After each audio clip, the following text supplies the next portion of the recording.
আসসালামু আলাইকুম। আজকে আমরা কথা বলবো যে কিভাবে একটা কম্পিউটারের ইনস্টল করা সফটওয়্যারগুলি আনইনস্টল করতে হয় সেই নিয়ে আজকের আমাদের এই ভিডিওটা।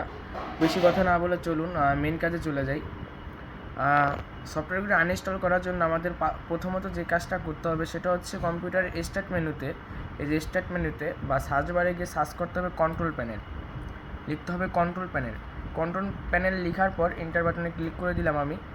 এখান থেকে আপনাদের যে কাজটা করতে হবে সেটা হচ্ছে প্রোগ্রাম নামে একটা অপশন আছে, একদম নিচে দেখতে পাচ্ছেন, বা স্ক্রিনে যদি ফুল স্ক্রিন আমি করে ফেলি, এখানে দেখতে পাচ্ছেন প্রোগ্রামস নামে একটা অপশন আছে, এখানে ক্লিক করে দিলাম এবং সেখানে প্রোগ্রামস অ্যান্ড ফিউচার্স নামে আরেকটা মেনু আছে দেখেন উপরে, সেই মেনুতে ক্লিক করে দিতে হবে।